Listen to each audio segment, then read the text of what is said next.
The United Nations Security Council has adopted a resolution to renew sanctions on Somalia and Eritrea. 10 of the 15 members voted in favour of the move, while the remaining 5 abstained. The measure is part of efforts to prevent al-Shabaab from acquiring more weapons, as our UN correspondent Liling Tan explains. By a majority vote, the Security Council has renewed the arms embargo against Somalia and Eritrea, with several member states citing the continued threat from al-Shabaab as a key reason. Ambassador Matthew Rycroft of the UK's mission to the UN, which drafted this new resolution, told the Council that the sanctions have prevented the extremist group from getting weapons. US Ambassador Isabel Coleman said the resolution reflects the Security Council's commitment to eliminate funding for al-Shabaab, and the sanctions are an important part of the international community's response to the situation in the Horn of Africa. But China was among the 5 member states that abstained from voting. China's Deputy UN Ambassador Wu Haitao said the sanctions were not conducive to strengthening cooperation among countries in the region. And he also asked the Security Council to take into account developments on the ground and adjust the embargo accordingly. While the Council largely agreed on keeping sanctions in place for Somalia, there were some disagreements on Eritrea. Eritrea has called for the lifting of UN sanctions, a move backed by several Council members. But an October report by the UN Somalia and Eritrea monitoring group found that even though there was no evidence Eritrea was supporting al-Shabaab, its government has not cooperated fully with the monitors and has not allowed them to visit the country in 5 years. The US says Eritrea's lack of cooperation must change if its calls for the lifting of sanctions are to be taken seriously. United Nations sanctions were first imposed on Eritrea in December 2009 over its role in Somalia and its refusal to withdraw troops following clashes in Djibouti. And the embargo on Somalia was first imposed in 1992 in response to the civil war and the humanitarian crisis. Liling Tan, CCTV, New York. Well, let's bring you more on this. We're now joined by CCTV's Abdulaziz Billo, live for us in Mogadishu. Abdulaziz, of course, we know that al-Shabaab is the target of these sanctions, but these sanctions may very well have far-reaching consequences. Are there concerns that this will affect development moving forward?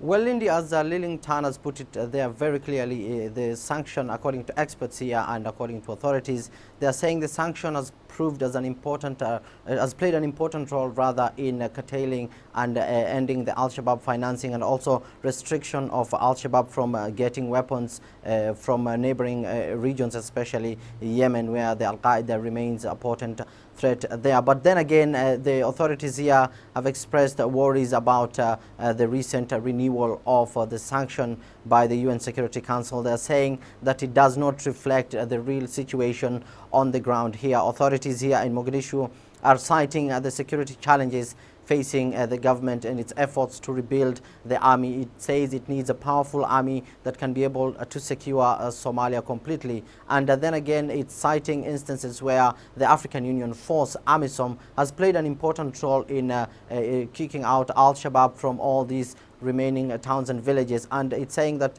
for the Somali authorities to be able to secure such areas, it needs a strong military, well-trained, well-funded and well-equipped, so that AMISOM, once they take control of a town, the Somali force can be able to solidify and seize that area so that AMISOM can advance further. And then again, as we have heard, China abstained from voting in that vote yesterday in New York. Now, it's citing the security challenges facing Somalia, but then again, it's saying that China remains a powerful friend for Africa, and it's cited the instances that the situation on the ground is improving because the Somali forces, jointly with AMISOM, can be able to remove the al-Shabaab from the remaining towns and villages. But then again, this new sanction deals a major blow for authorities here in their efforts to rebuild the army.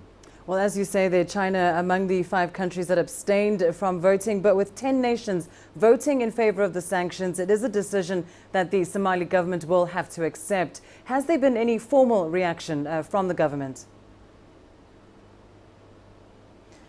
Lindy, authorities here are yet to comment officially on the stance by the UN Security Council to renew the sanction, the decades-long sanction that was imposed on Somalia. We understand these sanctions were put into effect once Somalia plunged into anarchy. This is in early 1990. So since then, authorities here have said that there was no government in place so that the sanctions could be lifted. But then again, the federal government here in Mogadishu, it's saying that it's been trying to rebuild and integrate local and clan militias into forming a powerful military so that it can be able to better tackle and better fight the al-Shabaab. It's saying that the al-Shabaab is not a threat compared to the way it was during 2009 and 2012. It's citing the efforts made by the US forces, the AMISOM and the Somali partners in fighting the al-Shabaab, and it's saying all it needs right now is for the international partners to be able to live up to the expectation. It's saying that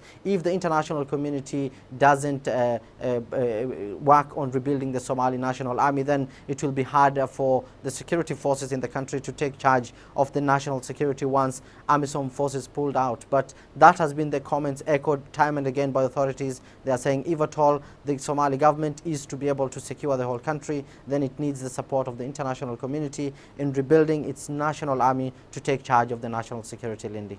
All right, Abdulaziz Billo, thanks very much for that. Coming there live, of course, from Mogadishu.